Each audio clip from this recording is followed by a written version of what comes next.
Muy buenas noches, compañeros. Es un gusto saludarles. Supongo que hoy no tenemos mucha afluencia porque ya estamos muy cerca de los exámenes y el argumento siempre es repasar.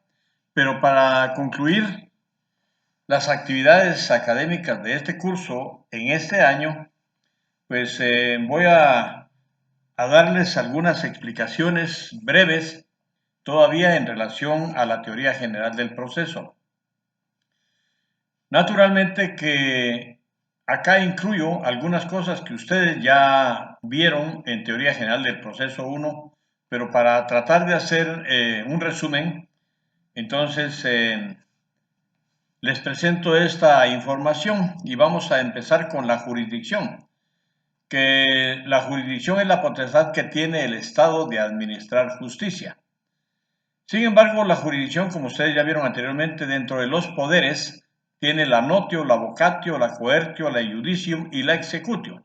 La notio es la potestad que tiene el órgano jurisdiccional de conocer de un asunto sometido a su conocimiento. La vocatio es ese poder que tiene de convocar a los sujetos procesales a las audiencias o, en su caso, hacer valer su derecho por medio de algún escrito.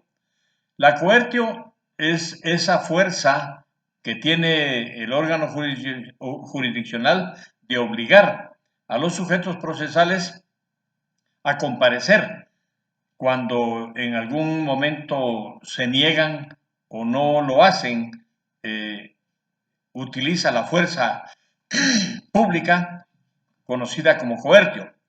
La judicium significa judicar, significa dictar sentencia y este es uno de los poderes propios de la jurisdicción. Y la executio, que es precisamente darle cumplimiento a una resolución final llamada sentencia que debe hacer valer lo resuelto en esa jurisdicción.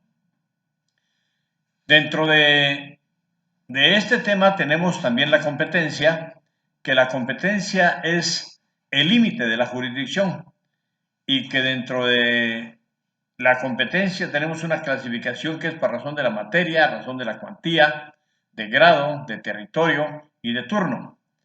Entonces aquí tenemos esa clasificación de la competencia que aparece en esta diapositiva. Pero también tenemos dentro de esta parte procesal a las partes, que son los sujetos que tienen un derecho, alegan un derecho, que son víctimas o que les ha sido lesionado su patrimonio, o que ejercen o exigen un derecho que la ley les otorga. Entonces, dentro de esto, las partes, en algunos casos, hacen uso de la personería, que, que es la forma de representar a un ente ficticio, como puede ser una sociedad, una asociación, pero también tenemos la personalidad, que es precisamente esa investidura jurídica que le da el Estado a una persona para ser sujeto de derechos y obligaciones. Estas partes pues ejercen sus pretensiones, que es lo que piden, lo que solicitan del órgano jurisdiccional. Es una pretensión procesal, como consecuencia es poner en movimiento al órgano jurisdiccional. Los actos procesales, como los hemos visto, hay actos de las partes y actos del órgano. Los actos procesales de las partes tenemos el escrito inicial y del órgano la resolución que le da trámite y las notificaciones. Acá entonces, en el derecho procesal civil y mercantil, tenemos digamos que una clasificación de juicios que tienen una función y se clasifican en juicio oral, juicio ordinario, juicio sumario y juicio arbitral. Como su nombre lo dice, el juicio oral se desarrolla en forma verbal. Algunas actuaciones son escritas, como la demanda misma, pero en la audiencia se levantan actas para hacer constar, perdón, lo que ahí se dice. El juicio ordinario pues, es el más largo, es típico, eh, es el de más largo trámite, pero que permite mejor el ataque y la defensa de los sujetos procesales y es el subsidiario y genérico donde se ventilan todos aquellos asuntos que no tengan una tramitación especial. El juicio sumario, como su nombre lo dice, es breve o debe ser breve con plazos reducidos a la mitad relacionándolos con el juicio ordinario. Y el juicio arbitral, que ya tiene una ley específica, pero que, como vimos al inicio, son alternativas de la solución de conflictos. En cuanto a los procesos de ejecución, el propósito fundamental es hacer cumplir aquellas sentencias dictadas en juicios de conocimiento, pero también de aquellos asuntos o derechos que han sido resueltos o que se han constituido en obligación mediante escritura pública y otro tipo de resoluciones. De tal cuenta que tenemos el juicio en la vía de apremio, el juicio ejecutivo, las ejecuciones especiales, que son obligaciones de dar, hacer, no hacer, escriturar, y las ejecuciones de sentencias nacionales y extranjeras. Dentro del mismo derecho procesal tenemos la jurisdicción voluntaria, que son todos aquellos asuntos en los que los sujetos procesales no tienen controversia, pero sí es precisa la intervención de un órgano jurisdiccional para declarar un derecho o reconocer un derecho. De esa cuenta encontramos, por ejemplo, la declaratoria de incapacidad, la ausencia y muerte presunta, la administración de menores incapaces y ausentes, la separación y el divorcio, el reconocimiento de preñez o parto, el cambio de nombre, la identificación de personas, el asiento y rectificación de partidas, el patrimonio familiar y las subastas voluntarias. No mencioné la dispensa judicial porque actualmente ya no es permitido que menores de edad contraigan matrimonio, por esa razón.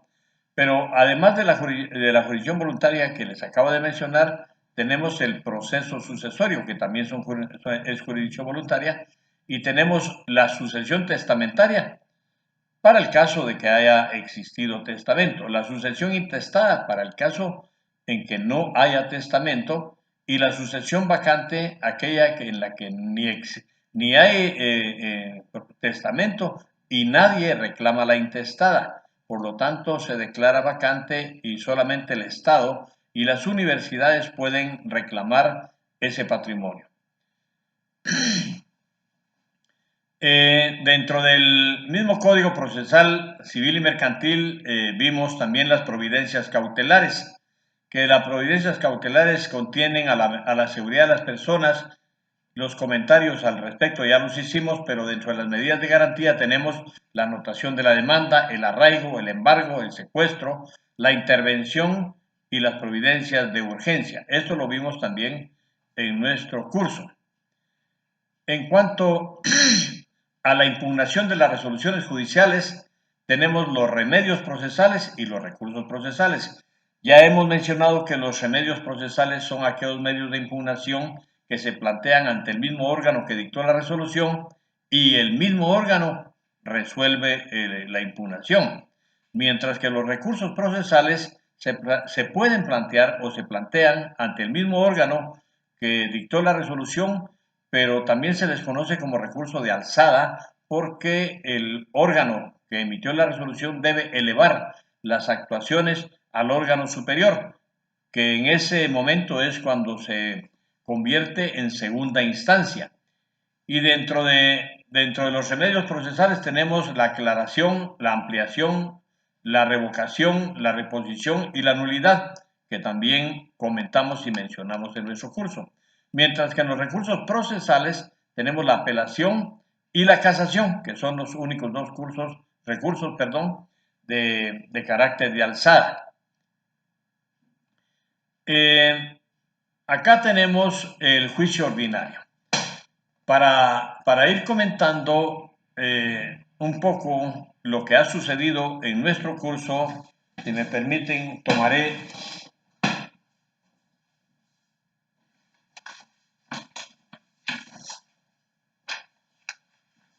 tomaré nuestro programa para que me pueda guiar y voy a comentar que, por ejemplo, aquí en la demanda encontramos que se trata de un acto procesal. Ese acto procesal es de los sujetos procesales, en este caso el demandante. Obviamente tenemos ahí su regulación, pero esta demanda conlleva una definición, la diferencia de que se trata de un acto procesal del sujeto procesal o de las partes y no del órgano jurisdiccional. Los requisitos los encontramos en el artículo 61 y 106, concretamente en el derecho procesal civil y mercantil. La validez y eficacia de los actos procesales es la condición de que los sujetos procesales cumplan con los requisitos que establece la ley para que estos sean admitidos. Caso contrario, serán rechazados o en su caso, en algunos casos, pues se emitirá un previo indicando de que previo a darle trámite a una solicitud se corrija o se enmiende un error cometido en el acto procesal. Entonces, dentro de la clasificación de los órganos procesales, de los órganos, de los actos procesales, perdón, tenemos los actos jurisdiccionales y de las partes y de terceros. Aquí en esta diapositiva vemos, por ejemplo, en la demanda es un acto procesal de las partes, ¿sí? En la actitud del demandado también tenemos un acto procesal de las partes, ¿sí? Pero si vemos, por ejemplo, en el emplazamiento es un acto procesal del órgano, porque es el órgano el que emplaza a los sujetos procesales. Si, por ejemplo, se plantean excepciones previas, las excepciones previas es un acto procesal de las partes, en este caso sería del demandado. Pero el órgano jurisdiccional, al momento de darle trámite a las excepciones previas, dicta una resolución y nosotros ya vimos, por ejemplo, las resoluciones judiciales. Entonces, dentro de las resoluciones judiciales contenidas en la ley del organismo judicial, tenemos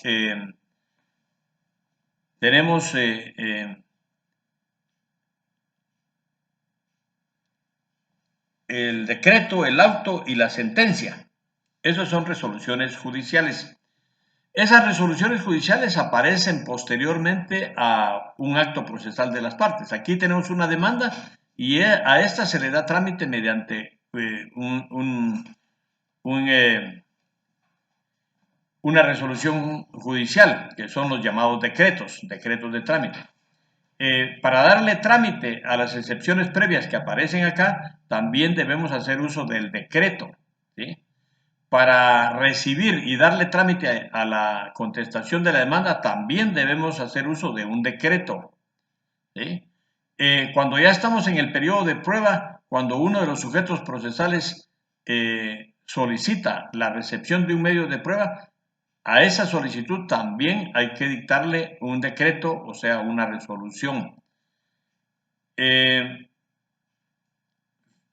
En estos casos, lo que pretendo ahorita es ubicar dentro de este esquema donde tenemos algunas resoluciones, donde tenemos algunos actos de las partes.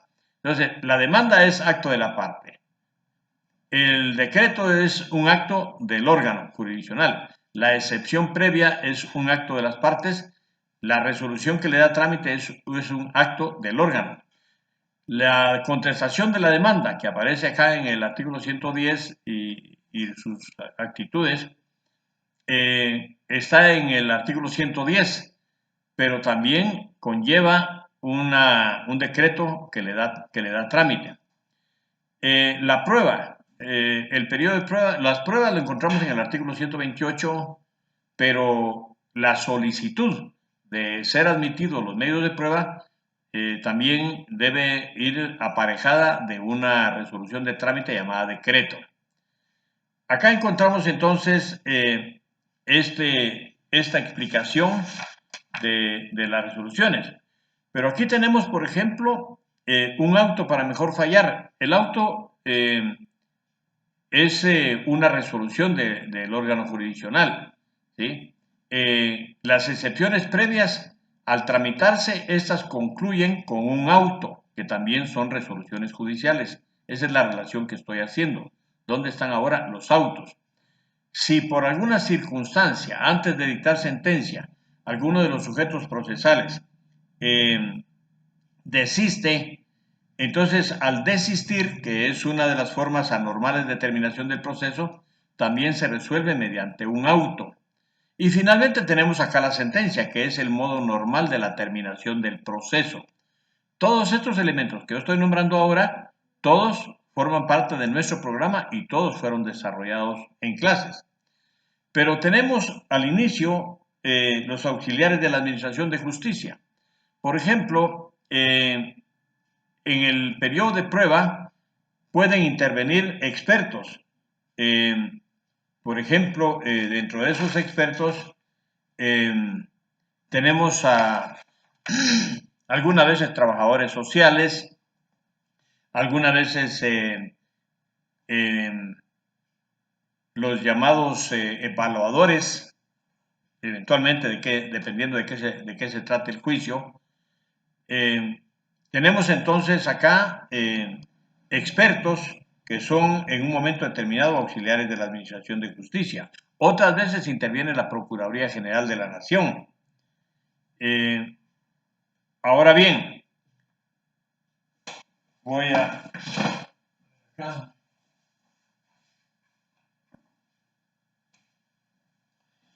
Y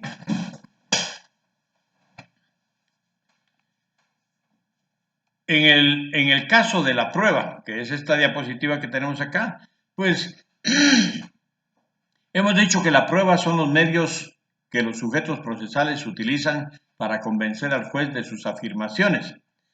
Pero los medios de prueba deben llenar o reunir ciertas calidades para ser admitidos y para ser pertinentes. Es decir, que para ser admitidos deben llenar los requisitos que establece la ley, las formas y procedimientos que establece la ley para que sean admitidos. Pero también la pertinencia se refiere,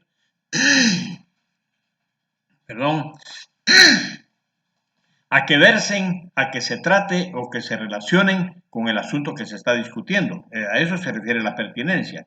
De lo contrario serían medios impertinentes. En cuanto a la carga de la prueba, recuerden que quien afirma algo ha de probarlo y quien niega algo ha de probarlo. Sin embargo, en el derecho procesal penal, la carga de la prueba pues la tiene el Ministerio Público. Pero sí también se permite que el sindicado y su abogado presenten medios de prueba de descargo. Entonces, los sistemas de valoración de la prueba, tenemos la prueba legal, que es aquella precisamente que se encuentra ya establecida en la ley y que el legislador de una manera previa le ha dado la categoría de medio de prueba que se debe tomar como tal, y como consecuencia no se puede, el juez ya no entra a darle ningún tipo de valoración, ya es el legislador el que de manera previa le ha dado esa valoración. El sistema de íntima convicción,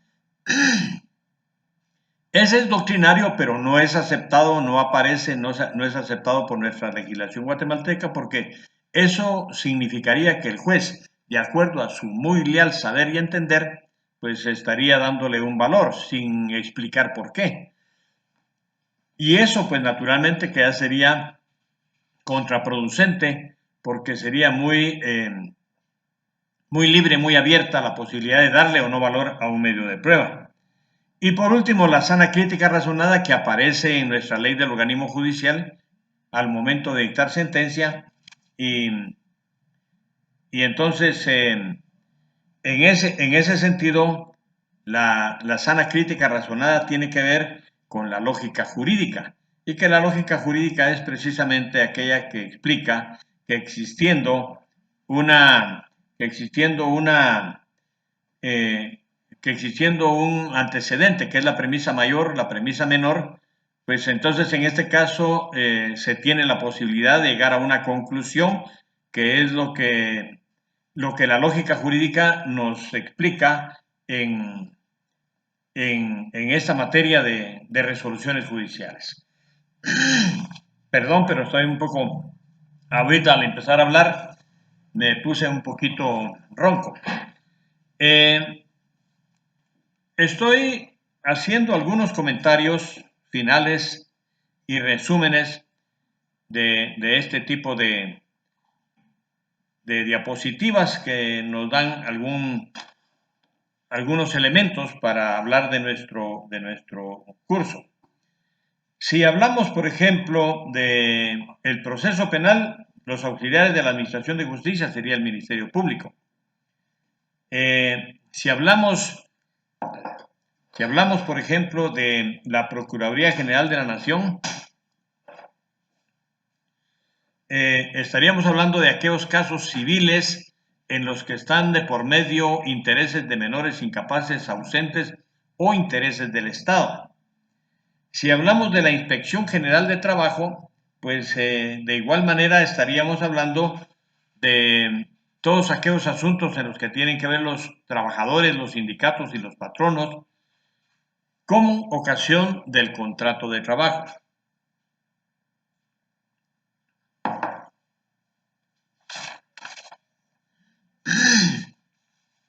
Cuando vemos como auxiliar de la Administración de Justicia al Procurador de los Derechos Humanos, pues también vemos la defensa de los derechos humanos difusos. Se le llama, y hemos dicho que son derechos humanos difusos, cuando no se están alegando para una persona en particular, sino para la sociedad en general, que eso es bastante común. Si hablamos de derecho procesal penal, pues naturalmente que el Instituto del Servicio Público de Defensa Penal también va a ser un auxiliar de la justicia, tomando en cuenta la condición económica del sindicado, que no puede pagar en un momento determinado a un abogado o una defensa particular. Y el Instituto del Servicio Público de Defensa Penal fue instituido precisamente para darle ese derecho constitucional de defensa a una persona sindicada de un delito.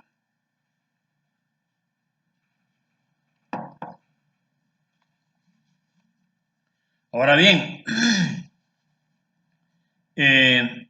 la sentencia, si hablamos de la sentencia, es un acto del órgano jurisdiccional que es el modo normal de la terminación de un proceso que debe llenar ciertos requisitos como la identificación del tribunal, lugar, fecha, la identificación del juicio de que se trate, identificar y enumerar a los sujetos procesales, y luego, pues naturalmente que un resumen de la forma en que se ha desarrollado el juicio para hacer considerandos que finalmente permitan una explicación razonable, técnica, jurídica, para llegar a una conclusión. Que en las sentencias civiles son constitutivas, declarativas, pero en el derecho penal son condenatorias o absolutorias.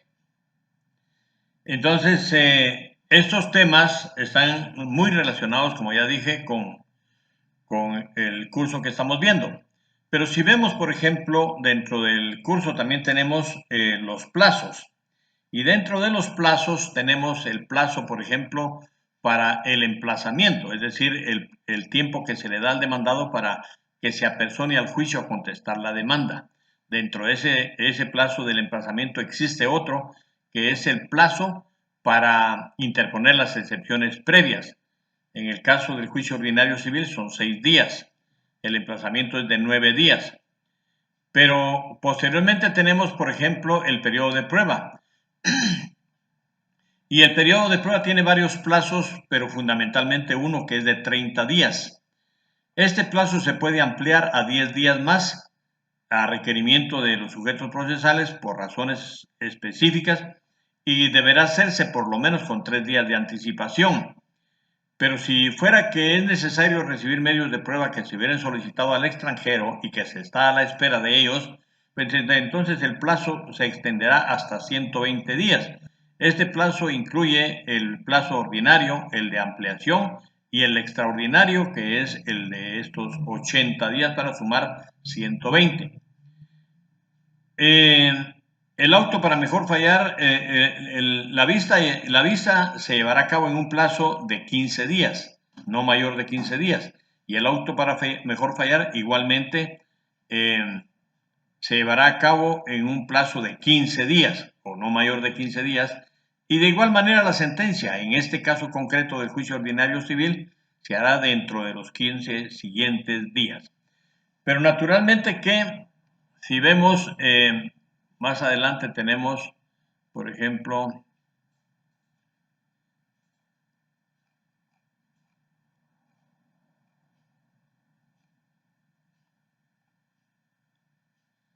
veamos acá.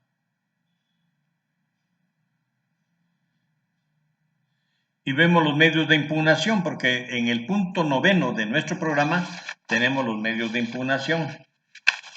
Y aquí en los medios de impugnación, veamos,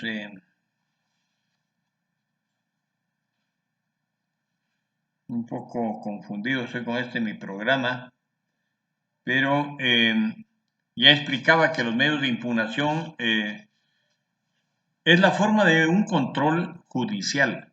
Es un control judicial por medio del cual los sujetos procesales le hacen saber al órgano jurisdiccional su inconformidad porque la resolución viola el procedimiento o porque viola la ley. Entonces, en este caso, insisto, ya hablamos de los remedios procesales que para nuestra ley todos se llaman medios de impugnación o impugnación de las resoluciones judiciales. Encontramos ahí los remedios y los recursos procesales. El otro tema que tenemos es la ejecución. Acá creo que no tenemos esto, pero voy a tratar de comentarles antes de salir de esta diapositiva, que tenemos, por ejemplo, cuando se tramita una excepción o una oposición al nombramiento, por ejemplo, de un experto, pues entonces se va a resolver mediante el trámite de los incidentes. El trámite de los incidentes se encuentra regulado en la ley del organismo judicial del artículo 135 al 140. Este es un pequeño trámite en el que pues hay diversos plazos, porque hay un incidente de hecho y un incidente de derecho. Si es un incidente de hecho porque haya que probar algo, entonces se le corre audiencia a los sujetos a las otras partes por 2 días. Se abre a prueba por 8 y se resuelve en 3 días mediante un auto. Si no se trata de un incidente de hecho, sino de derecho, porque ya no hay que probar nada toda vez que la ley no se debe probar, ya existe, entonces se le corre audiencia a los otros sujetos procesales o a las otras partes si las hubiere por el plazo de 2 días. Pero como no se abre a prueba, solamente el plazo siguiente sería de resolver dentro de los 3 días siguientes. Y al respecto también tenemos, como dijimos en algún momento, incidentes en la misma cuerda y en cuerda separada. En la misma cuerda, el incidente suspende el asunto principal. En cuerda separada no suspende el asunto principal.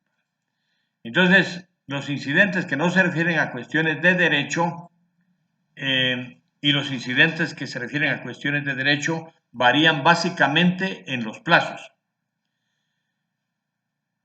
Aquí tenemos una breve explicación del incidente. Promovido el incidente, se corre audiencia a los otros interesados por 2 días y dentro de los 3 días siguientes se dicta la resolución.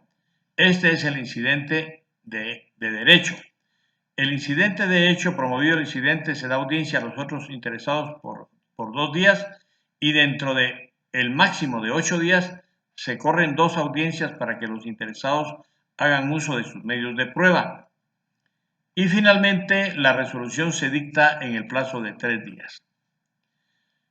Ya mencioné el juicio ordinario. Ustedes van a encontrar en el Código Procesal Civil y Mercantil el procedimiento, por ejemplo, del juicio oral. Este varía por su misma naturaleza, porque para principiar aquí no es un juicio que permita cualquier clase de asunto a resolver, sino que se puede decir que es un juicio de numerus clausus, de número cerrado. Y en este juicio se tramitan los asuntos de ínfima cuantía, de menor cuantía, los asuntos relativos a la obligación de prestar alimentos, la rendición de cuentas, la división de la cosa común y las diferencias que surgen entre los copropietarios, la declaración de jactancia y los asuntos que por disposición de la ley o por convenio de las partes deban seguirse por esta vía. Aquí se presenta la demanda. La demanda siempre va a tener como base el artículo 161 y 106 y 107. No existe propiamente un emplazamiento, pero la ley dice que entre la primera audiencia, entre la notificación y la primera audiencia deben mediar por lo menos 3 días. Está diciendo que pueden distar de la audiencia desde que se notifica 3, 4, 5, 6, un mes, puede ser 20 días, pero no 2 días. Tiene que ser no menos pueden mediar por lo menos 3 días. Eso es lo mínimo que se permite que medie entre la notificación y la primera audiencia. La primera audiencia, tal y como la ven acá, inicia con la identificación del juicio, la verificación de los sujetos procesales, pero inmediatamente se entra a la conciliación, porque si en la conciliación los sujetos procesales llegan a un acuerdo, ahí termina el asunto. Pero si eso no es factible, entonces ya el demandado debe asumir una actitud ante la demanda y debe proponer sus medios de prueba. En esa audiencia, si es posible, se rinden los medios de prueba y 5 días después se dictará la sentencia. Pero si eso, el rendir los medios de prueba no es suficiente, no alcanza la audiencia, entonces se programa una nueva audiencia dentro de los 15 días siguientes, tal y como aparece acá. Y si de aún así eso no es posible, se fija la tercera audiencia que deberá llevarse a cabo dentro de los 10 días siguientes, también solo para diligenciar medios de prueba. Entonces la sentencia se dicta 5 días después de la última audiencia. Se trata de la primera, segunda o tercera audiencia. Ahora, si la persona en esta audiencia primera se allanó o confesó, entonces la sentencia se dicta el tercer día a continuación de esa audiencia. Dentro de los juicios, de los asuntos que se tratan en el juicio oral, está el de alimentos, está, ya dijimos, el de rendición de cuentas, los temas que mencioné anterior, que está ahí en la división de la cosa común, entre otros. El otro juicio que tenemos es el juicio sumario. Y acá la mecánica, la dinámica del juicio sumario funciona exactamente como la del juicio ordinario, con una demanda, con excepciones previas si es posible, con actitudes del demandado, que es la contestación de la demanda, el periodo de prueba, la vista, el auto para mejor fallar y la sentencia, con la diferencia que los plazos son más cortos. Allá en el emplazamiento teníamos 9 días, aquí tenemos 3. Aquí plantear las excepciones, allá teníamos 6 días, aquí tenemos 2. Allá el periodo de prueba era de 30 más 10 más 80, 120, aquí tenemos 15 días, ¿sí? en el periodo de prueba. Siempre procede aún en el juicio sumario la ampliación de los 3 días y el plazo de las pruebas que deban de venir del extranjero, pero nada más. La vista, allá teníamos 15 días, aquí tenemos 10. El auto para mejor fallar es igual, 15 y 15, allá y acá. Pero la sentencia allá se dicta dentro de los 15 días, aquí se dicta dentro de los 5 días siguientes. Entonces aquí tenemos también en qué casos procede el juicio sumario, el de desocupación y desahucio, los interdictos, hay varios interdictos, el de despojo, el de apeo y deslinde, y luego tenemos ya los juicios de ejecución. es decir, dar cumplimiento a lo resuelto o a lo acordado de las obligaciones. Y aquí tenemos el juicio ejecutivo en la vía de apremio. El juicio ejecutivo llamado común. Son dos juicios ejecutivos en este caso que aparecen en nuestro código.